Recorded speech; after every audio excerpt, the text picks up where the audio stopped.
آپ ہمارے لیے خوش نصیبی ہے کہ ڈاکٹر روش ندیم جو ایک استاد ہیں اور بہت پیارے شاعر ہیں، جدید اردو نظم لکھتے ہیں، نقاد ہیں اور درجنوں کتابوں کے مصنف ہیں، ہم آج ان سے سیکھیں گے کہ ہمارا اردو افسانہ جو ہے وہ اس کے حوالے سے گفتگو ہوگی اور منٹو کا جو نیا قانون ہے اس پر ہم گفتگو کریں گے۔ ڈاکٹر صاحب، ہم آپ کو خوش آمدید کہتے ہیں اپنے اسٹوڈیو میں، اور بغیر کسی تمہید کے میں چاہوں گا کہ آپ ہمارے دوستوں کو بتائیں کہ اردو افسانے کی جو روایت ہے، خاص طور پہ منڈو کے عہد میں یا اس سے ذرا پہلے، آپ اس کو کس طرح سے دیکھتے ہیں؟ اور بہت شکریہ حمید کیسر بھائی۔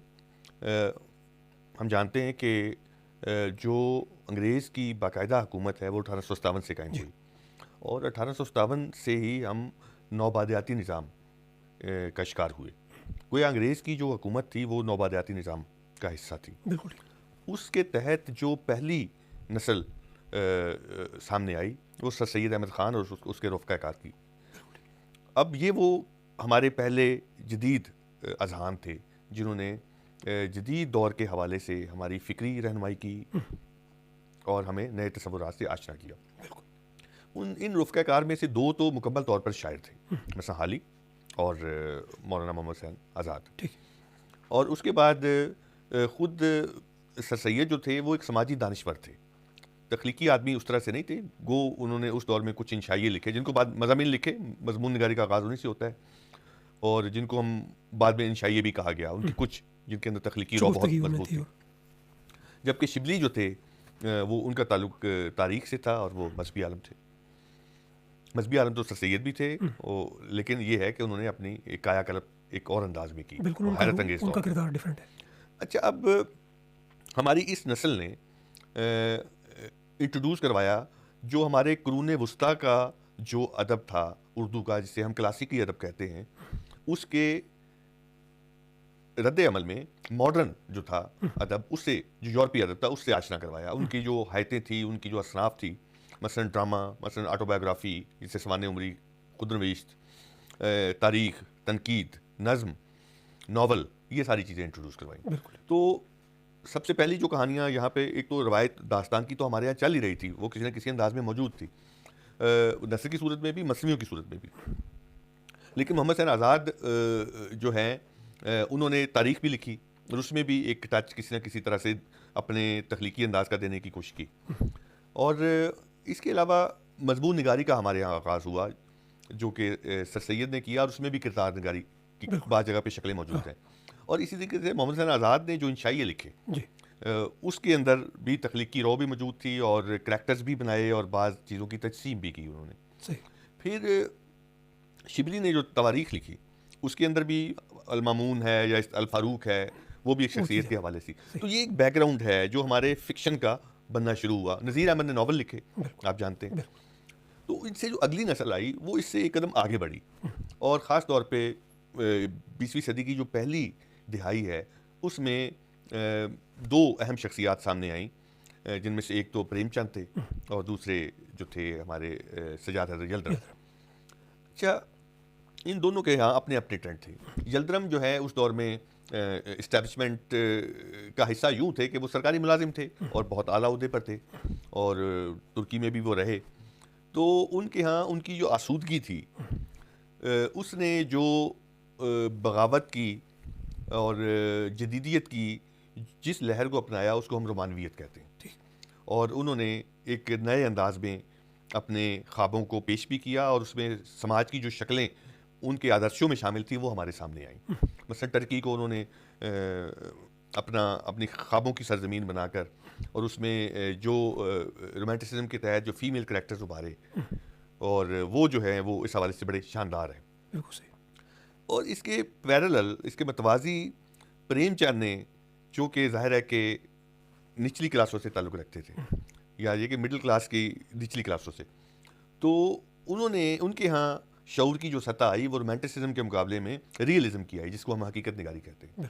تو ریئلزم کے تحت وہ عام لوگوں کے جو مسائل ہیں، ان کی جو تصویر کشی ہے، ان کے جو رویے ہیں، ان کی کیفیات اور ان کے تصورات، یہ سارے انہوں نے پیش کیے۔ تو یہ دونوں چیزیں ہمارے سامنے پہلی صدی میں سامنے آنا شروع ہوئی۔ اچھا، اس کے یہ ہوا کہ یلدرم سے رومانوی تحریک کا آغاز ہوا، اور اس میں نیاز فتح پوری تک اور دیگر لوگوں تک رومانوی جو نقطہ نظر ہے وہ سامنے آیا. اچھا یہ رومانویت جو ہے ایک خاص طرح کا آئیڈیلزم ابھارتی ہے کہ جو ہمارے آدرشوں کو، خواہشوں کو، ہمارے خوابوں کو ایک حسن پسندی کی جگہ پر جمالیات کی سطح پر ایک خاص شکل دیتا ہے. اس سے ہم یہ ہے کہ اپنے جو خوابوں کی دنیایں ہیں ان کو صفحہ کرتاس پر منتقل کرتے ہیں. اس میں جذبہ اہم ہوتا ہے اور اس میں حسن اہم ہوتا ہے. اس جذبہ اور حسن کی آمیزش سے انہوں نے وہ حسن چاہے دھرتی کا ہو، چاہے عورت کا ہو، چاہے وہ خیالات کا ہو، چاہے وہ اخلاقیات کا ہو، وہ شائستگی ساری رومانٹسزم میں ہمیں نظر آتی ہے. جبکہ یہ اس چیز کا تعلق چونکہ خوابوں کے ساتھ زیادہ تھا اور خواہشوں کے ساتھ تھا، لیکن ایک دنیا ایسی بھی تھی جس میں ہم جی رہے تھے، جو ہمارے ارد گرد تھی. اس کی نمائندگی جو ہے وہ پریم چند نے کی، اور اس میں انہوں نے بتایا کہ ہمارے ارد گرد کیا ہے.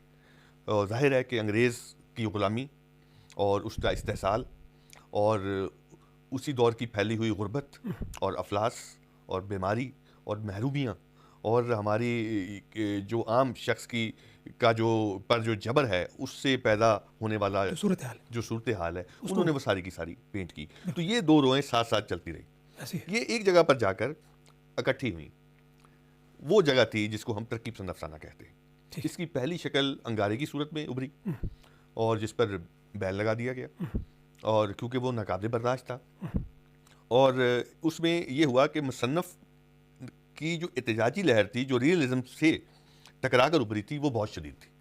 اور اس نے افسانے کو ایک ایسا رخ دیا کہ جو خود پریم چند کے ہاں بھی اس طرح سے نہیں تھا، کیونکہ پریم چند کا ابتدائی جو عہد ہے وہ خود رومانٹسزم کا عہد ہے. لیکن وہ یہ ہے کہ اس میں وہ اندیکھی سرزمینوں کی طرف نہیں جاتا ہے، بلکہ وہ اپنے ایسے خوابوں کی طرف جاتا ہے جو دھرتی کے ساتھ جڑے ہوئے ہیں. بالکل صحیح. لیکن یہ ہوا کہ یہ دونوں لہریں جو ہیں انجمن ترکیب پسند مصنفین کی قیام کے ساتھ ہی ایک جگہ پر آمیخت ہو جاتی ہے. مثلا مصنف خود جو ہے جو خواب لے کے آتا ہے اسے ریئلزم سے جوڑ کے پیش کرتا ہے، یا اس کا ریئلزم جو ہے اس کے جس خوابوں کو ابھارتا ہے وہ سامنے آتے ہیں. مثلا ہمارا ترکیب پسند جو ہے ایک اچھے اور نئے اور اعلیٰ انسان کی تشکیل کا خواب دیکھتا ہے. بالکل. اور اسی طریقے سے ایک نئے معاشرے کا بھی خواب دیکھتا ہے. صحیح. پھر وہ انگریزوں سے آزادی کا بھی خواب دیکھتا ہے. تو گویا تین طرح کی چیزیں ہمارے سامنے آتی ہیں. نمبر ایک، نیا انسان، نیا سماج اور آزادی.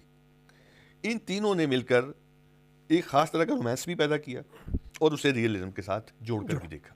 یہاں سے ہم 1936 کے راؤنڈ اباؤٹ میں ہم انجمن ترکیب پسند مصنفین کے تھرو ترکیب پسند ادب میں داخل ہو جاتے ہیں. اس سے پہلے جو ہے وہ روس کا انقلاب آ چکا تھا.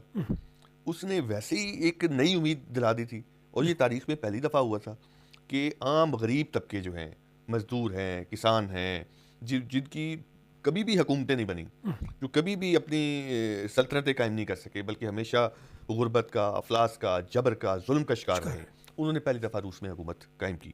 تو اس سے یہ ہوا کہ پورا جو ہمارا زمینی سیارہ ہے متاثر ہوا کیونکہ اس وقت انگریزوں کی حکومت تھی جس میں کبھی سورج ڈوبتے نہیں تھا. تو گویا آدھی سے زیادہ دنیا جو ہے وہ تو انگریز کی غلامی میں تھی.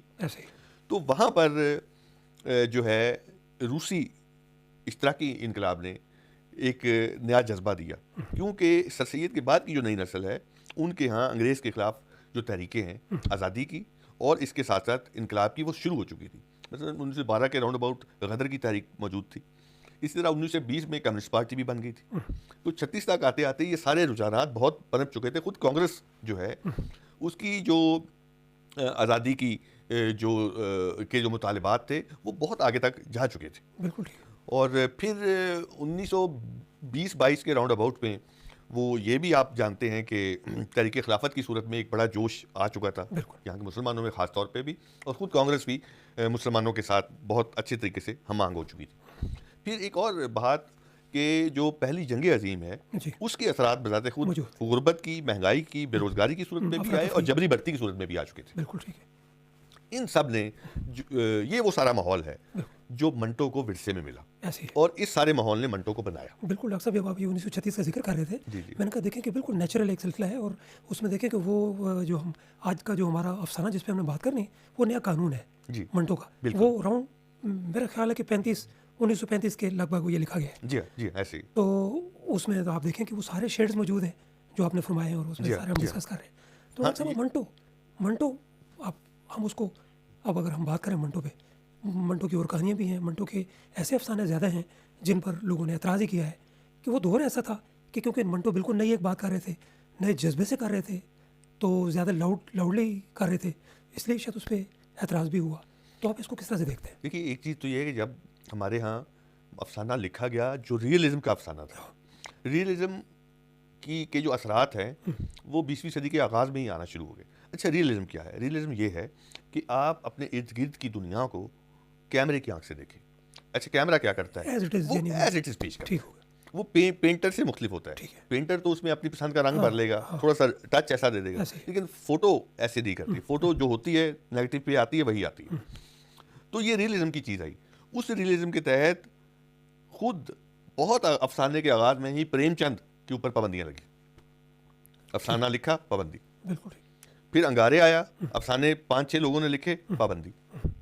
تو اس کا مطلب ہے کہ افسانے کی جو ریئلزم کی تحریک تھی یا افسانے کا جو حقیقت پسندانہ رجحان تھا وہ اپنے آغاز میں ہی اپنی بغاوت، اپنے احتجاج کی وجہ سے وہ اتنا شدید تھا، اتنا گرم تھا، اور کہ اس نے لوگوں کے ساتھ اپنے آپ کو جوڑ لیا. زمین ہموار ملی نا، زمین ہموار مسائل سامنے تھے، جو جیسی تصویر تھی لکھنے والے نے اس کو پینٹ کرنے کی کوشش کی. اس دور کی جو اسٹیبلشمنٹ ہے وہ اسے برداشت نہیں کر پائی. یہی وجہ ہے کہ منٹو تک آتے آتے صورتحال کچھ اب ایسی تھی کہ یہ جو ہے حقیقت پسندی جس کو ہم ریئلزم کہتے ہیں وہ نیچرل پسندی میں ڈال گئی. نیچرلزم حقیقت پسندی کی بھی ہائر فارم ہے جس کو فطرت پسندی کہتے ہیں، as it is, photographic realism جس کو بولتے ہیں. اچھا اس میں یہ ہوا کہ جو اشتراکی تحریک تھی، نئے انسان کی تحریک تھی، نئے سماج کی جو تحریک تھی، اس میں یہ تھا کہ جو پسے ہوئے طبقات ہیں ان کی تصویر کشی کرنی.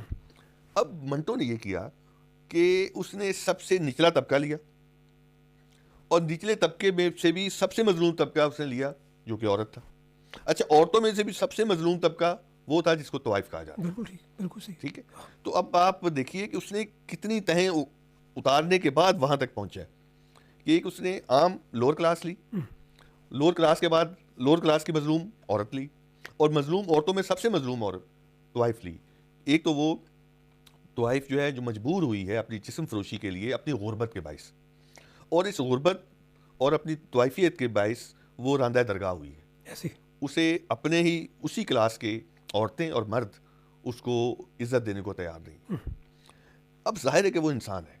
منٹو کی جو طوائف ہے یا عورت ہے وہ اپنے شوق سے اس جگہ پر نہیں آئی، بلکہ وہ مجبور ہوئی اپنی غربت کے ہاتھوں.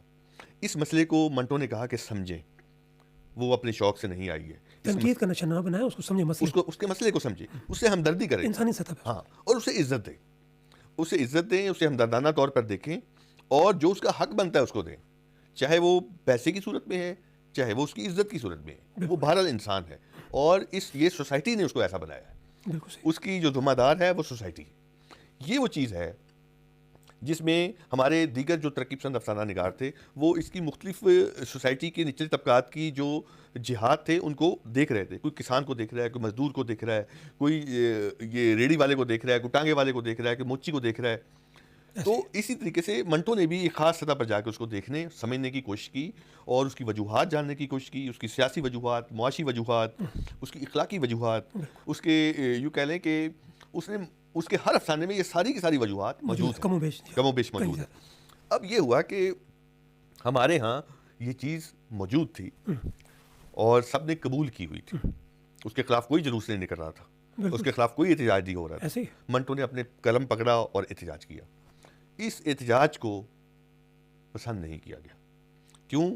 کہ وہ ایک آرٹ کی شکل میں تھا، کہانی کی صورت میں تھا. اس نے اپنے لفظوں سے تصویر بنائی اور اس تصویر میں یہ سارا کچھ ڈسکس کیا، حقیقی رنگ بھرا.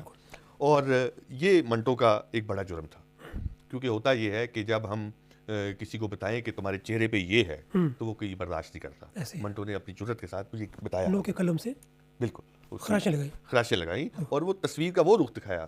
اس کا قلم ہی اس کا کیمرہ تھا. اسے کہا یہ بھی تو دیکھو نا، تم یہ کیوں نہیں دیکھ پا رہے؟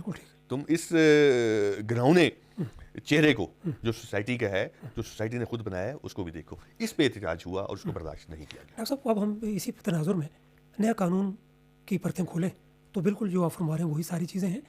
ہر افسانے میں اینگل ذرا سے مختلف، کیمرے بدلتا رہتا ہے، جیسے آپ نے کہا نا منٹو کیمرے بدل کے دکھاتا ہے، زاویے بدل کے کچھ چیزوں کو بہت زیادہ واضح ہو جاتی ہیں، کچھ ڈیفیوز ہو جاتی ہیں، مگر وہ کوشش یہ ہوتی ہے کہ زیادہ سے زیادہ جس مسئلے کو وہ دکھانا چاہ رہا ہے وہ دکھائے تاکہ عام آدمی دیکھے. تو آپ ذرا اس پہ بات کیجیے کہ نیا قانون جو ہے وہ ہمیں تو آج بھی وہی نظر آتا ہے ڈاکٹر صاحب.